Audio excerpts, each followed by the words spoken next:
Everyone, welcome to Savita Nisu YouTube channel. ಬನ್ನಿ, ನಾನು ಇವತ್ತೊಂದು ದಿವಸ ಸ್ವೀಟ್ ರೆಸಿಪಿ ಮಾಡೋಣ ಅಂತ ಇದ್ದೀನಿ. ಎಲ್ಲರೂ ಬೇಳೆ, ಕಡಲೆಬೇಳೆ ಹೋಳಿಗೆ, ತೊಗರಿಬೇಳೆ ಹೋಳಿಗೆ, ಕಾಯಿ ಹೋಳಿಗೆ, ಕೊಬ್ಬರಿ ಹೋಳಿಗೆ ಅಂತ ಎಷ್ಟೋ ಥರದ ಹೋಳಿಗೆಗಳನ್ನೆಲ್ಲ ಮಾಡ್ತಾರೆ.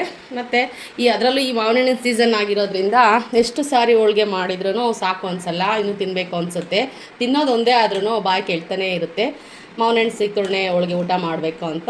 ಅದಕ್ಕೆ ನಾವು ವೆರೈಟಿಯಾಗಿ ಹೋಳಿಗೆಗಳನ್ನ ಮಾಡ್ಕೊತೀವಿ. ಅದೇ ರೀತಿ ನಾನು ಇವತ್ತಿನ ದಿನ ಅಕ್ಕಿ ಹಿಟ್ಟಿನ ಹೂರಣ ಮಾಡಿಕೊಂಡು ಹೋಳಿಗೆ ರೆಸಿಪಿನ ಮಾಡ್ತಾಯಿದ್ದೀನಿ. ಅದಕ್ಕೆ ಏನೆಲ್ಲ ತೊಗೊಂಡಿದ್ದೀನಿ ಮತ್ತು ಹೇಗೆ ಮಾಡ್ತಾಯಿದ್ದೀನಿ, ಅಕ್ಕಿ ಹಿಟ್ಟಿನ ಹೋಳಿಗೆ ಹೇಗೆ ಮಾಡ್ತಾರೆ ಅಂತ ನೀವು ಅಂದ್ಕೊಳ್ಳೋದಾದರೆ ಬನ್ನಿ ಹೇಳ್ತಾ ಹೋಗ್ತೀನಿ, ನೋಡೋಣ. ನಾನಿಲ್ಲಿ ಅಕ್ಕಿ ಹಿಟ್ಟಿನ ಹೂರಣ ಮಾಡ್ಕೊಳ್ಳೋದಕ್ಕೆ ಒಂದು ಈ ಮೆಜರ್ಮೆಂಟಲ್ಲಿ ಅಂದರೆ ಒಂದು 1/4 kg ಕಮ್ಮಿ, ಒಂದು 200 ಗ್ರಾಮಷ್ಟು ಇದು ಹಿಟ್ಟಿಡಿಯಂಥ ಬೌಲಲ್ಲಿ ಒಂದು 200 ಗ್ರಾಮು ಅಕ್ಕಿ ಹಿಟ್ಟನ್ನು ತೊಗೊಂಡಿದ್ದೀನಿ. ಹಾಗೆಯೇ ಒಂದು ಅರ್ಧ kg ಆರ್ಗ್ಯಾನಿಕ್ ಬೆಲ್ಲ ತೊಗೊಂಡಿದ್ದೀನಿ. ಅದಕ್ಕೆ ನಾನು ಹೋಳಿಗೆ ಮಾಡೋದಕ್ಕೆ ಹಿಟ್ಟನ್ನು ಆಲ್ರೆಡಿ ಕಲಸಿ ಇಟ್ಕೊಂಡಿದ್ದೀನಿ. ಇದೊಂದು ಗಂಟೆ ನೆನ್ಕೊಳ್ಳಿ ಅಂತ ಮುಂಚೆನೇ ನಾನು ಕಲಸಿ ಎತ್ತಿ ಇಟ್ಟಿದ್ದೀನಿ. ಬನ್ನಿ ಇವಾಗ ಇದು ಹೂರಣ ಮಾಡೋದು ಹೇಗೆ ಅಂತೇಳಿ ನಾನು ನಿಮಗೆ ತೋರಿಸ್ಕೊಡ್ತೀನಿ. ಒಂದು ಪಾತ್ರೆನ ಇಡೋಣ. ಇದಕ್ಕೆ ಬೆಲ್ಲದ ಹಾಲನ್ನು ಕಾಸ್ಕೊಳ್ಳೋದಕ್ಕೆ ಆಲ್ರೆಡಿ ನಾನು ಇದಕ್ಕೆ ಬೆಲ್ಲ ಹಾಕಿರೋದ್ರಿಂದ ಇದಕ್ಕೇ ನಾನು ಒಂದು 2-2.5 ಗ್ಲಾಸಷ್ಟು ನೀರನ್ನು ಹಾಕಿಬಿಟ್ಟು ಇದನ್ನು ಮಳ್ಳಿಸ್ಕೊಂಡು ಸೋಸ್ಕೊಳ್ತೀನಿ. ಬನ್ನಿ ಇವಾಗ ಇದಕ್ಕೆ ನೀರು ಹಾಕೋಣ. ಬನ್ನಿ ಇವಾಗ ಇದಕ್ಕೆ ಈ ಗ್ಲಾಸಲ್ಲಿ ಅಂದರೆ ಈ ಥರ ಒಂದು ನೀರು ಕುಡಿಯೋಂಥ ಲೋಟದಲ್ಲಿ ನಾವು ಒಂದು 2 ಲೋಟದಷ್ಟು ನೀರನ್ನು ಹಾಕೊಳ್ಳೋಣ. ಇದು ಸೋಸ್ಕೊಂಡ್ಮೇಲೆ ನೋಡೋಣ ಎಷ್ಟಾಗುತ್ತೆ ನೀರು, ಬೆಲ್ಲದ ಹಾಲು ಕುದ್ಮೇಲೆ ಅಂತ. ಆಮೇಲೆ ಬೇಕಂದರೆ ಹೆಚ್ಚಿಸ್ಕೊಬೋದು. 2 ಲೋಟ ಹಾಕಿದ್ದೀನಿ. ಇವಾಗ ಒಂದು ಅರ್ಧ ಲೋಟ ಹಾಕಿ ಇದನ್ನು ಬೆಲ್ಲ ಕರಗೋದಕ್ಕೆ ಮತ್ತು ಕುದಿಯೋದಕ್ಕೆ ಬಿಡೋಣ. ಬನ್ನಿ ಇವಾಗ ಬೆಲ್ಲದ ಹಾಲನ್ನು ಕಾಯಿಸೋದಕ್ಕೆ ಇಟ್ಟಿದ್ದೀನಿ. ಇದು ಚೆನ್ನಾಗಿ ಕುದೀಲಿ, ಜೋರೂರೆ ಮಾಡಿ ಕುದಿಸ್ತಾ ಇದ್ದೀನಿ. ಒಂದು ಸರ್ತಿ ಕುದೀಲಿ, ಇದು ಸೋಸ್ಕೊಳ್ಳೋಣ. ಅಮ್ಮ, ಏನು ಇವತ್ತು ಸ್ಪೆಷಲ್ ಏನೋ ಮಾಡ್ತಾ ಇದೀಯಾ? ಹೋಳಿಗೆ ಮಾಡ್ತಾ ಇದ್ದೀನಿ. ಹೋಳಿಗೆ? ಮೊನ್ನೇನು ಮಾಡಿದ್ದೆ ಹೋಳಿಗೆ? ಇದೊಂಥರ ಡಿಫ್ರೆಂಟ್ ಆಗಿರೋದು. ಏನು ಹೋಳಿಗೆ? ಅಕ್ಕಿ ಹಿಟ್ಟಿನ ಹೋಳಿಗೆ. ಇದಕ್ಕೆ ಬೇಳೆ ಯೂಸ್ ಮಾಡಲ್ವಾ? ಇಲ್ಲ, ಬೇಳೆ ಯೂಸ್ ಮಾಡ್ದೇನೆ ಹೋಳಿಗೆ ಮಾಡ್ಕೊಡ್ತೀನಿ ನಿಮಗೆ. ಇದು ಯಾವ ಥರ? First time. ಸೇಮ್ ಬೇಳೆ ಹೋಳಿಗೆ ಥರನೇ ಇರುತ್ತೆ ಟೇಸ್ಟ್. ಇದು ಯಾವ ಥರ ಮಾಡ್ತೀನಿ, ನೋಡ್ತಾ ಇರು. Let's see, let's taste. ನೋಡಿ, ಇವಾಗ ಬೆಲ್ಲ ಕುದೀತಾ ಇದೆ. ಸ್ವಲ್ಪ ರುಚಿಗೆ ತಕ್ಕಷ್ಟು ಉಪ್ಪನ್ನು ಹಾಕೋಣ. ಸ್ವಲ್ಪ ಹೊತ್ತು ಕುದೀಲಿ, ಇದೆಲ್ಲ ಬೆಲ್ಲದ ಸ್ಮೆಲ್ಲೆಲ್ಲ ಹೋಗ್ಬಿಟ್ಟು ಒಂದು 5-10 ನಿಮಿಷ ಚೆನ್ನಾಗಿ ಕುದೀಲಿ. ಇದನ್ನು ಸೋಸ್ಕೊಂಡು ನಂತರ ಹೇಗೆ ಮಾಡೋದು ಹೂರಣ ಅಂತೇಳಿ ತೋರಿಸ್ತೀನಿ ನಾನು. ಬನ್ನಿ, ಇವಾಗ ಇದು ನೀರು ಮಳ್ಳಿದೆ, ಬೆಲ್ಲದ ವಾಸನೆ ಎಲ್ಲ ಹೋಗಿದೆ. ಇವಾಗ ಇದನ್ನು ಬೇರೊಂದು ಪಾತ್ರೆಗೆ ನಾವು ಸೋಸ್ಕೋಬೇಕು. ಯಾಕೆಂದರೆ ಬೆಲ್ಲದಲ್ಲಿ ತುಂಬ ಗಲೀಜೆಲ್ಲ ಇರುತ್ತಲ್ವ, ಹೀಗಾಗಿ ಸ್ಟ್ರೈನ್ ಮಾಡ್ಕೊಳ್ಳೋಣ.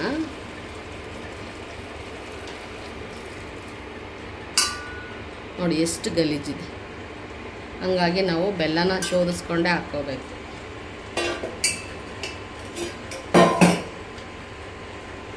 ನೋಡಿ ಇವಾಗ ಮಳ್ತಾ ಇದೆ. ಏಲಕ್ಕಿ ಲವಂಗ. ಇವಾಗ ಬನ್ನಿ, ನಾವೇನು ಹಿಟ್ಟು ತೊಗೊಂಡಿದ್ವಲ್ವ ಅಕ್ಕಿ ಹಿಟ್ಟನ್ನು ಇದಕ್ಕೆ ಹಾಕೋಣ. ಏನು ರೊಟ್ಟಿಗೆಲ್ಲ ನಾವು ಸರಿ ಮಾಡ್ಕೊಳ್ತೀವಲ್ಲ ಖಾಲಿ ನೀರಲ್ಲಿ, ಆ ಥರನೇ ನಾವು ಒಂದು ಸರಿನ ಬೆಲ್ಲದ ರಸದಿಂದ ಮಾಡ್ಕೊತಾ ಇದ್ದೀವಿ. ಇವಾಗ ಕುದೀತಾ ಇದೆ ನೀರು, ಹಾಕೋಣ ಹಿಟ್ಟನ್ನು. ಅಕ್ಕಿ ಹಿಟ್ಟು ಸಾಫ್ಟಾಗಿ ಬರಬೇಕು, ಸರಿ ಆ ಥರ ಮಾಡ್ಕೋಬೇಕು. ರೊಟ್ಟಿಗೆಲ್ಲ ಮಾಡ್ಕೊಂಡಂಗೆ ಗಟ್ಟಿಗೆ ಮಾಡ್ಕೊಳ್ಳೋ ಆಗಿಲ್ಲ. ನಿಮಗೆ ಬೇಕು ಅಂದರೆ ಒಂದು ಚಿಟಿಕೆ ಅರಿಶಿನ ಹಾಕ್ಕೋಬೋದು. ಏಲಕ್ಕಿ ಲವಂಗ ಪುಡಿ ಹಾಕ್ತಾ ಇದ್ದೀನಿ ಘಮಕ್ಕೆ. ನೀನು ಇನ್ಸ್ಟೆಂಟಾಗಿ ಏಲಕ್ಕಿ ಲವಂಗ ಪುಡಿ ಮಾಡ್ಕೊಳ್ತೀನಿ. ನಾನೇ ಮಾಡ್ಕೊಂಡಿರೋ ಪೌಡರ್. ಇದು ಒಂದು 5 ನಿಮಿಷ ಕುದೀಲಿ ಸ್ವಲ್ಪ. ನೆಕ್ಸ್ಟ್ ಇದನ್ನು ನಾವು ಮುದ್ದೆ ತಿರುತ್ತೀವಲ್ಲ, ನಾವು ಮುದ್ದೆ ಕೋಲು ಅಂತ ಹೇಳ್ತೀವಿ, ಆ ಥರ ಒಂದು ಸ್ಟಿಕ್ಕಲ್ಲಿ ಕೂಡಿಸ್ಕೊಳ್ತೀವಿ. ಬನ್ನಿ ಇವಾಗ ಇದನ್ನು ನಾವು ಕೂಡಿಸ್ಕೊಳ್ಳೋಣ. ಸಣ್ಣ ಉರಿ ಮಾಡ್ಕೋಬೇಕು, ಸಿಡಿಯುತ್ತಿಲ್ಲ ಅಂದರೆ. ಇದನ್ನು ಕೂಡಿಸ್ಬಿಟ್ಟು ಆರೋದಕ್ಕೆ ಬಿಟ್ಟು ಆಮೇಲೆ ನಾದ್ಕೋಬೇಕು. ಇದನ್ನು ನೋಡಿ ಯಾವ ಥರ ಗಟ್ಟಿ ಆಗ್ತಾ ಇದೆ.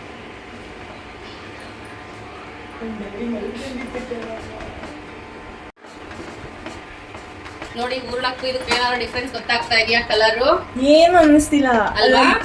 ಶಾಕ್. ನಮ್ಗೆ ಇದು ಯಾವ ಥರ ಹೂರಣ? ಇದು ಎಲ್ಲ ಟೈಮಲ್ಲೂ ಬೇಳೆ ಬಳಸ್ಕೊಂಡೆ ಹೋಳಿಗೆ ಮಾಡೋ ಅಂಥದ್ದು. ತಲೆ ಕೆಡಿಸ್ಕೋಬಾರ್ದಲ್ವಾ, ವೆರೈಟಿಯಾಗಿ ಮಾಡ್ಕೋಬೇಕು. ಕಸದಿಂದ ರಸ ಅಂತ ಹೆಣ್ಮಕ್ಳು ಯೋಚನೆ ಮಾಡಿ ರುಚಿ ರುಚಿಯಾಗಿ ಇರೋದ್ರಲ್ಲೇ ಮಾಡ್ಕೊಂಡು ತಿನ್ಬೇಕು ಅನ್ನೋ ಉದ್ದೇಶದಿಂದ. ನಮ್ಮ ಮನೆಗೆ ಗೆಸ್ಟ್ ಬಂದಿದ್ದಾರೆ. ಹಾಯ್ ಮಾಡಿ. ಇದನ್ನ ಸ್ವಲ್ಪ ಹೊತ್ತು ಆರೋದಕ್ಕೆ ಬಿಡೋಣ. ನೆಕ್ಸ್ಟ್ ತೋರಿಸ್ತೀನಿ ನಿಮಗೆ ಯಾವ ಥರ ಹೂರ್ಣ ಬಂದಿರುತ್ತೋ ಆ ಥರ. ಕೈಗೆಲ್ಲ ಅಂಟಬಾರ್ದು, ಚೆನ್ನಾಗಾಗಬೇಕು ಆ ಥರ. ಮತ್ತೊಂದು ಸರ್ತಿ ನಾವು ಹೋಳಿಗೆಲ್ಲೂ ಬೇಯಿಸ್ತೀವಲ್ವ, ನೋಡಿ ಈ ಥರ ಆಗಿದೆ. ಇವಾಗ ಇದು ತಣ್ಣಗಾಗಲಿ, ಒಂದು 10 ನಿಮಿಷ ರೆಸ್ಟ್ ಮಾಡಿಸೋಣ. ಹೋಳಿಗೆಗೆ ಹೂರ್ಣ ತಣ್ಣಗಾಗಲಿ ಅಂತ ಬಿಟ್ಟಿದ್ದೀನಿ. ಅದ್ರ ಮಧ್ಯದಲ್ಲಿ ನಾನು ಮಾವಿನ ಹಣ್ಣಿನ ಸೀಕರಣೆ ಮಾಡ್ತಾ ಇದ್ದೀನಿ. ನೋಡಿ, ಮಾವಿನ ಹಣ್ಣು ಸೀಕರಣೆಗೆ ನಾವೊಂದು 6-7 ಜನ ಆಗ್ತೀವಿ ಊಟಕ್ಕೆ. ಹಂಗಾಗಿ ಒಂದು 1.5 2 kg ಮಾವಿನ ಹಣ್ಣು ತಗೊಂಡಿದ್ದೀನಿ. ಇದು ಬಾದಾಮಿ ಮಾವಿನ ಹಣ್ಣು, ತುಂಬಾ ರುಚಿಯಾಗಿರುತ್ತೆ. ನೋಡ್ಕೊಂಡು ತರಬೇಕು, ವೆರೈಟಿ ಆಗಿರುತ್ತೆ ಮಾರ್ಕೆಟ್ ಅಲ್ಲಿ ಮಾವಿನ ಹಣ್ಣು. ನಾವಿಲ್ಲಿ ಬಾದಾಮಿ ಹಣ್ಣನ್ನು ತಗೊಂಡ್ಬಂದಿದೀವಿ. ಅದು ತುಂಬಾ ಟೇಸ್ಟಿ ಆಗಿರುತ್ತೆ, ಹೆಲ್ತ್ಗೆ ತುಂಬಾ ಒಳ್ಳೇದು ಅಂತ. 1-2 kg ಅಷ್ಟು ಮಾವಿನ ಹಣ್ಣು ತಗೊಂಡಿದ್ದೀನಿ. ಅದಕ್ಕೆ ಮಿಕ್ಸ್ ಮಾಡೋದಕ್ಕೆ 2 ಬನಾನಾ ತಗೊಂಡಿದ್ದೀನಿ. ಹಾಗೇನೆ ರುಚಿಗೆ ತಕ್ಕಷ್ಟು ಉಪ್ಪು ತಗೊಂಡಿದ್ದೀನಿ, ಏಲಕ್ಕಿ ಲವಂಗ ಪುಡಿ ತಗೊಂಡಿದ್ದೀನಿ. ಮಾಡೋದಕ್ಕೆ 2 ಬೌಲ್ ತಗೊಂಡಿದ್ದೀನಿ, ಸಿಪ್ಪೆ ಹಾಕಕ್ಕೊಂದು, ರಸ ಹಾಕಕ್ಕೊಂದು. ಹಾಗೇನೆ ಒಂದು ತಮ್ಗೆ ನೀರು ಇಟ್ಕೊಂಡಿದ್ದೀನಿ. ಬನ್ನಿ ಇವಾಗ ಇದನ್ನೆಲ್ಲ ಬಳಸ್ಕೊಂಡು ಮಾವಿನ ಹಣ್ಣಿನ ರ್ಯಾಪರ್ ಎಲ್ಲ ತೆಗೆದು ಸೀಕರಣೆ ಮಾಡೋಣ. ಫಸ್ಟ್ ನಾವು ಚೆನ್ನಾಗಿ ಇದಾಗಬೇಕು ಅಂದ್ರೆ ಈ ಥರ ಎಲ್ಲ ಮಾಡ್ಕೋಬೇಕು ಹಣ್ಣು. ಅವಾಗ ಸಿಪ್ಪೆ ಎಲ್ಲ ನೀಟಾಗಿ ತಕ್ಕಬಹುದು. ಈ ಥರ ಎಲ್ಲ ಸುಲ್ಕೊಂಡು ಒಂದ್ರಾಗ ಹಾಕೋಬೇಕು. ಲಾಸ್ಟಿಗೆ ಅದನ್ನೆಲ್ಲನೂ ಅದರಲ್ಲಿ ಏನು ತಿರುಳು ಇರುತ್ತಲ್ಲ ಅದನ್ನೆಲ್ಲ ತಗೊಳಕ್ಕೆ ಸಹಾಯ ಆಗುತ್ತೆ. ಈ ಥರ ಒಂದೊಂದಾಗಿ ಬಿಚ್ಚಿ ಒಂದು ಪಾತ್ರೆಗೆ ಹಾಕೋಣ. ಎಲ್ಲನೂ ಅಷ್ಟೇ, ಹಣ್ಣೆಲ್ಲ ಸ್ವಲ್ಪ ಸಾಫ್ಟ್ ಮಾಡ್ಕೊಂಡ್ರೆ ಸಿಪ್ಪೆ ಈ ಥರ ಬರುತ್ತೆ. ನೋಡಿ, ಇದನ್ನ ಒಂದ್ಸರ್ತಿ ಮತ್ತೆಲ್ಲ ಕೈಯೆಲ್ಲ ಒಂದ್ಸರ್ತಿ ಈ ಥರ ಪಲ್ಪನ್ನೆಲ್ಲ ತಕ್ಕೋಬೇಕು. ನಾನು ಒಂದು ಅರ್ಧನೇ ಮಾಡ್ಕೊತೀನಿ, ಯಾಕೆಂದರೆ ತುಂಬ ಆದರೆ ಪಾತ್ರೆ ಎಲ್ಲ ತುಂಬ ಹೋಗ್ಬಿಡುತ್ತೆ. ಹಾಗಾಗಿ ಈ ಥರ ಎಲ್ಲ ಸ್ಮ್ಯಾಶ್ ಮಾಡ್ಕೊತಾ ಇದ್ದೀನಿ ಕೈಯೊಳಗೆ. ನೋಡಿ, ವಾಟೆಗಳೆಲ್ಲ ತಗೊಂಡಿರ್ತೀವಲ್ಲ ಅದಕ್ಕೆ ಸ್ವಲ್ಪ ನೀರು ಹಾಕ್ಕೊಂಡು ಅಥವಾ ಒಂದು ಬೌಲಲ್ಲಿ ನೀರು ಹಾಕ್ಕೊಂಡು ಈ ಥರ ಎಲ್ಲ ಅದ್ರ ರಸ ಎಲ್ಲನ ಎತ್ತಿ ಹಿಂಗೆ ತಗೊಂಡು ತೆಗ್ದಾಕ್ಬೇಕು. ನೋಡ್ರಿ, ಈ ಥರ ಎಷ್ಟು ಚೆನ್ನಾಗಿ ಬರುತ್ತೆ ಎಲ್ಲ ಪಲ್ಪು. ಮೊದಲೆಲ್ಲ ನೋಡ್ತಾನೆ ಇರಲಿಲ್ಲ, ಹಣ್ಣುಗಳು ತುಂಬ ಜನ ಇರೋರು ಮನೆಯಲ್ಲಿ ಒಳ್ಳೆ ಹಣ್ಣಾಗ್ಬಿಟ್ರೆ ಕಿವುಚಿ ಎಲ್ಲ ಮಾಡಿ. ಇವಾಗ ಆ ಥರ ಮಾಡಿದರೆ ನೋಡಿದರೆ ತಿನ್ನಲ್ಲಪ್ಪ ಯಾರೂ. ಇಷ್ಟು ಚೆನ್ನಾಗಿ ಮಾಡಿದರೆ ಅದರಲ್ಲೊಂದು ಹುಡುಕಿರ್ತಾರೆ. ಇವಾಗ ಈ ಥರ ಮಾಡೋದ್ರಿಂದ ಈಗಿನ ಹಣ್ಣು ಅದೇ ಥರನೇ ಮಾಡ್ತಾರಲ್ಲ, ಅದಕ್ಕೆ ನಾವು ನೀಟಾಗಿ ನೋಡಿ ಮಾಡಾಕ್ಬೇಕು. ಯಾಕೆಂದ್ರೆ ಉಳ್ಕೆಲ್ಲ ಇರುತ್ತೆ, ಗೊತ್ತಾಗಲ್ಲ. ನೋಡಿ, ಇದು 2 kg ಹಣ್ಣಿನ ಪಲ್ಪ್. ಇದು ವಾಟೆ ಎಲ್ಲ ಹಿಂಡಿರೋ ಅಂತ ಪಲ್ಪ್ ಇದು. ಇವಾಗ ಏನು ಸಿಪ್ಪೆ ಎಲ್ಲ ತೆಗ್ದಿದ್ನಲ್ಲ ಮಾವಿನ ಹಣ್ಣಿಂದು, ಅದರೊಳಗಿನ ತಿರುಳೆಲ್ಲ ತಗೊತೀನಿ. ನೋಡ್ರಿ, ಈ ಥರ ಎಲ್ಲ ನೀರು ಹಾಕಿ ಒಂದ್ಸರಿ ಎಲ್ಲ, ಆಮೇಲೆ ಈ ಬೌಲಲ್ಲೂ ಹಾಕ್ಕೋಬೋದು. ಹಾಕ್ಕೊಂಡು ತಿರುಗಿಸಿ ಹಣ್ಣಿನ ಸಿಪ್ಪೆನ ಈ ಥರ ರಸ ತಗೋಬೇಕು. ಎಲ್ಲರೂ ಮಾಡ್ತಾರೆ, ಬಟ್ ನಾನು ಈ ಥರ ಮಾಡ್ತೀನಿ ಅಂತೇಳಿ ಒಂದ್ಸರಿ ತೋರ್ಸೋಕ್ಕೆ ಈ ಸೀಸನ್ ಅಲ್ಲ, ಹಾಗಾಗಿ ಇಷ್ಟಪಟ್ಟೆ. ಈ ಥರ ನೋಡಿ, ಇಷ್ಟು ಪಲ್ಪ್ ಬಂತು.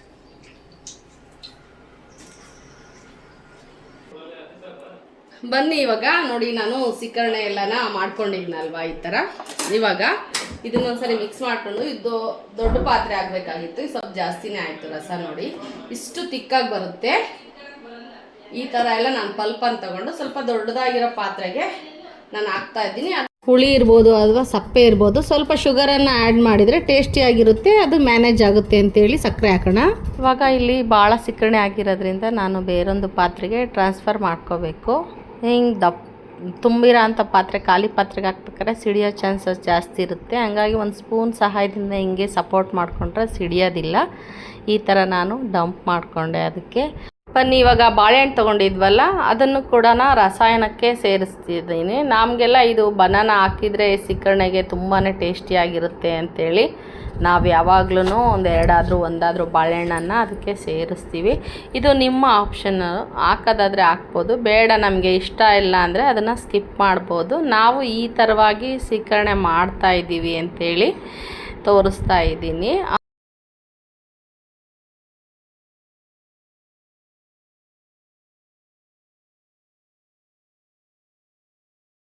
ಹಾಗೆ ಇದಕ್ಕೆ ಸ್ವಲ್ಪ ರುಚಿಗೆ ತಕ್ಕಷ್ಟು ಉಪ್ಪನ್ನು ಹಾಕಿ, ಹಾಗೆ ಏಲಕ್ಕಿ ಲವಂಗ ಪುಡಿಯನ್ನು ಹಾಕಿ ಮಿಕ್ಸ್ ಮಾಡಿದರೆ ಸೀಕರಣೆ ರೆಸಿಪಿ ಕಂಪ್ಲೀಟ್ ಆಗುತ್ತೆ. ಇವಾಗ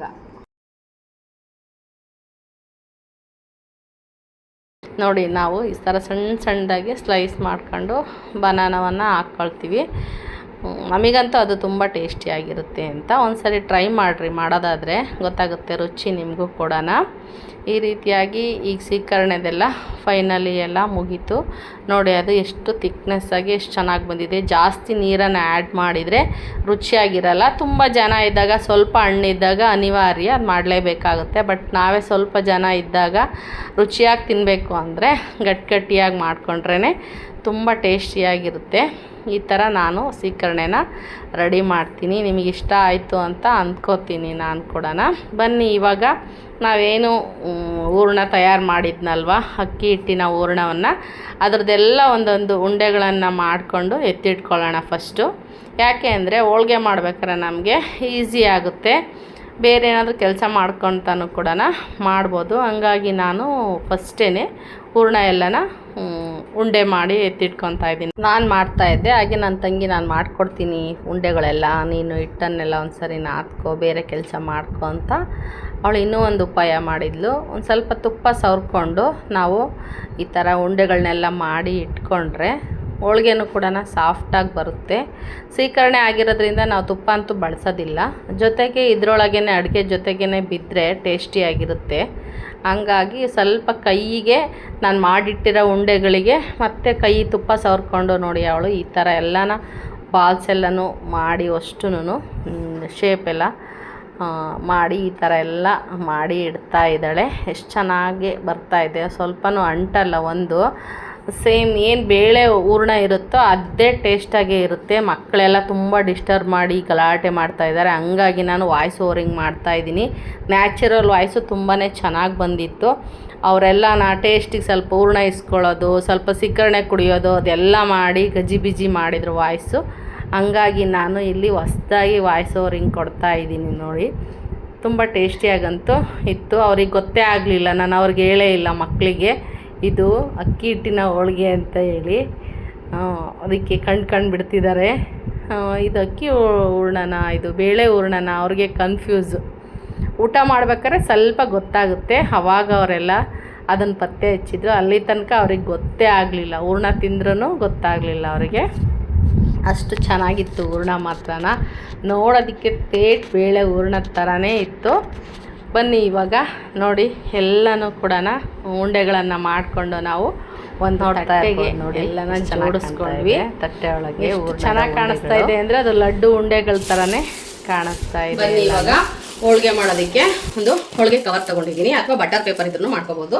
ಹಾಗೆಯೇ ಮೇಲೆ ನಾನು ಉಜ್ಜೋದಕ್ಕೆ ಒಂದು ಪ್ಲಾಸ್ಟಿಕ್ ಶೀಟನ್ನು ಕೂಡ ತೊಗೊಂಡಿದ್ದೀನಿ. ಇವಾಗ ಹಿಟ್ಟೇನು ನೆನೆಟ್ಟಿದ್ನಲ್ವ ಅದನ್ನೊಂದು ಸರ್ತಿ ಎಲ್ಲ ನೀಟಾಗಿ ಮಿಕ್ಸ್ ಮಾಡ್ಕೊಳ್ಳೋಣ. ಈ ಥರ ಎಲ್ಲ ಆಲ್ರೆಡಿ ನಾನು ಹೂರಣನ ತುಂಬಿಟ್ಕೊಂಡಿದ್ದೀನಿ. ಅಂದರೆ ಈ ಥರ ಎಲ್ಲ ಉಂಡೆಗಳನ್ನ ಮಾಡಿ ಇಟ್ಕೊಂಡಿದ್ದೀನಿ, ಬೇಗ ಬೇಗ ಮಾಡ್ಬೋದು ಅನ್ನೋ ಉದ್ದೇಶದಿಂದನ. ಹಾಗೆ ಹಿಟ್ಟನ್ನು ಒಂದು ಸರ್ತಿ, ಹಿಟ್ಟು ಭಾಳ ತೆಳುವಾಗೂ ಇರಬಾರ್ದು, ಗಟ್ಟಿಯಾಗೂ ಇರಬಾರ್ದು. ನಾನೊಂದು ಗಂಟೆ ಇಂಚೆ ಕಲಿಸಿದ್ದೆ ಹಿಟ್ಟು. ಈ ಥರ ಆಗಿದೆ. ಇವಾಗ ಬನ್ನಿ ಮಾಡೋಣ ಹೋಳಿಗೆನ. ನೀವು ಕೈಯಲ್ಲೇ ಮಾಡ್ಕೊಳ್ಳಿಲ್ಲ ಅಂದರೆ ಹಿಂಗೆ ಪೇಪರ್ ಮೇಲೆ ಹಾಕಿ, ಹೋಳಿಗೆ ಪೇಪರ್ ಮೇಲೆ ಈ ಥರ ಇಟ್ಕೊಂಡು ಕೂಡ ತುಂಬ್ಕೋಬೋದು ಹೋಳಿಗೆನ.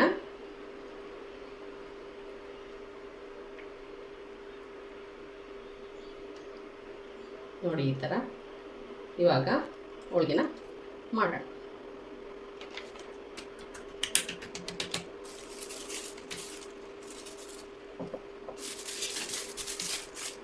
ಬೇಳೆ ಹೋಳಿಗೆ ಅಂತ ಕಮ್ಮಿ ಅಂತೂ ಆಗಲ್ಲ, ತುಂಬಾ ಚೆನ್ನಾಗಿ ಬರುತ್ತೆ. ಅದೇ ಟೇಸ್ಟಿಯಾಗಿ ಇರುತ್ತೆ. ಇಷ್ಟೇ ಈಸಿಯಾಗಿ ಮಾಡ್ಕೋಬೋದು. ನೀವು ಲಟ್ಟಣಿಗೆ ತಗೊಂಡು ಲಟ್ಟಿಸ್ಕೋಬೇಕಂದ್ರೆ ನಾನು ಕೈಯಲ್ಲೇ ಈ ಥರ ಉಜ್ಜಿ ಹಾಕ್ತಾಯಿದ್ದೀನಿ ನೋಡಿ, ಎಷ್ಟು ಚೆನ್ನಾಗಿ ಬಂತು. ಇವಾಗ ಬನ್ನಿ ಹಾಕೋಣ. ನೋಡಿ ಹಂಚು ಮೇಲೆ ಹಂಚು ಕಾದಿದೆ.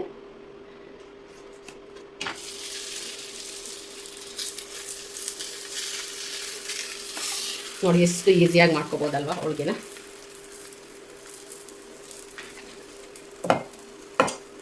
ಎಷ್ಟು ದೊಡ್ಡದಾದ್ರೂ ಮಾಡ್ಕೋಬೋದು, ಚಿಕ್ಕದಾದ್ರೂ ಮಾಡ್ಕೋಬೋದು. ಕೈಯಲ್ಲೇನೆ ಬೇಕಂದ್ರೂ ನೀವು ತುಂಬ್ಕೋಬೋದು ಹೋಳಿಗೆನ. ಈ ಥರ ಮಾಡ್ಕೋಬೋದು. ಈ ಥರ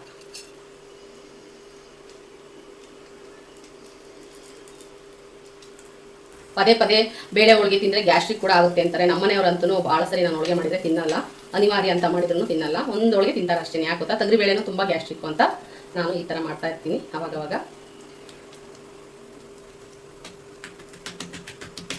ಮದನೂ ಆಗುತ್ತೆ ಬೇಳೆ, ಕಡಲೆಬೇಳೆನೂ ಮದ. ಈ ಮಾವಿನ ಸೀಸನ್ನಲ್ಲಿ ಈ ಥರ ಬಿಳಿ ಹೋಳಿಗೆ ಸ್ವೀಟ್ ಹೋಳಿಗೆ ಚೆನ್ನಾಗಿರುತ್ತೆ ನೋಡಿ. ಎಷ್ಟು ಚೆನ್ನಾಗಿ ಕಲರ್ಫುಲ್ಲಾಗೂ ಬರುತ್ತೆ. ಸ್ವಲ್ಪ ನಾನು ಹಿಟ್ಟಿಗೆ ಅರಶಿನ ಹಾಕಿದ್ದೀನಿ ಇಲ್ಲಿ. ಎಲ್ಲೂ ಅಂಟ್ಕೊಳ್ಳಲ್ಲ, ಏನಿಲ್ಲ. ಚೆನ್ನಾಗಿ ಬೇಯಿಸ್ಕೋಬೇಕು. ಏನು ನಾವು ಸರಿ ಕಾಸ್ಕೊಂಡಿರ್ತೀವಲ್ಲ ಅವಾಗ ಚೆನ್ನಾಗಿ ಬೇಯಿಸ್ಕೋಬೇಕು ಕೈಗೆ ಅಂಟದಂಗೆ. ನೋಡ್ತಾ ಇರ್ಬೋದು ನೀವು. ಒಂದೊಂದನ್ನೇ ಆರಿಸಿ ಹಾಕೋಣ ಹೋಳಿಗೆನ. ಈ ನೆಕ್ಸ್ಟ್ ಹೋಳಿಗೆನ ಹಾಕೋಣ. ಹಾಗೆ ಇಡು ಅದ್ರ ಮೇಲೆ, ಆಮೇಲೆ ತೆಗೆಯೋಣ. ಇವಾಗ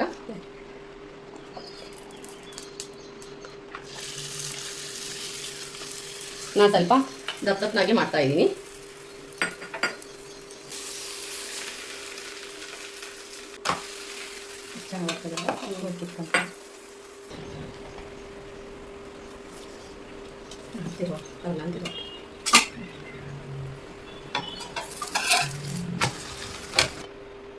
ನೋಡ್ತಾ ಇದ್ದೀರಲ್ಲ ನೋಡಿ ಎಷ್ಟು ಚೆನ್ನಾಗಿ ಹೋಳಿಗೆ ಬರ್ತಾ ಇದೆ ಅಂತ. ನೋಡ್ತಾ ಇರ್ಬೋದು ನೋಡಿ. ನಾನು ರೈಸ್ ಫ್ಲೋರ್ದು ಒಬ್ಬಟ್ಟು ಮಾಡಿದ್ದೀನಿ, ಅಂದರೆ ಅಕ್ಕಿ ಹಿಟ್ಟಿನ ಹೂರ್ಣ ಮಾಡಿಕೊಂಡು ಅದರಿಂದ ಹೋಳಿಗೆ ಮಾಡಿದ್ದೀನಿ.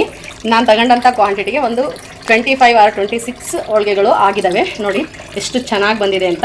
ಹಾಗೆಯೇ ಜೊತೆಗೆ ಆಲೂ ಬೋಂಡ ಮಾಡಿದ್ದೀನಿ, ಮತ್ತು ನೋಡಿ ಸೀಕರಣೆ ಮಾಡಿದ್ದೀನಿ. ಸೀಕರಣೆ ರೆಸಿಪಿನ ತೋರಿಸಿದ್ದೀನಿ ನಿಮಗೆ ಇದರಲ್ಲೇ. ನೋಡಿ ಹೋಳಿಗೆ ಎಷ್ಟು ಚೆನ್ನಾಗಿ ಬಂದಿರುತ್ತೆ ಅಂದರೆ ನೋಡಿ. ಹೆಂಗೆ ಮಾಡಿದ್ರು ಏನು ಮುರಿಯೋದು ಅಂಥದ್ದು ಏನೂ ಆಗೋದಿಲ್ಲ. ಸೊ ನೋಡ್ತಾ ಇರ್ಬೋದು, ಅಕ್ಕಿ ಹಿಟ್ಟಿನ ಹೋಳಿಗೆ ತುಂಬ ಚೆನ್ನಾಗಿತ್ತು. ನನಗೆ ಒಂದು ಟೈಮ್ ಶಾಕ್ ಆಯಿತು, ಅಕ್ಕಿ ಹಿಟ್ಟಲ್ಲೂ ಹೋಳಿಗೆ ಮಾಡ್ತಾರಾ ಅಂತ. ಬಟ್ ತುಂಬ ಚೆನ್ನಾಗಿತ್ತು. ನೆಕ್ಸ್ಟ್ ವ್ಲಾಗಲ್ಲಿ ಸಿಗ್ತೀವಿ. ಬಾಯ್.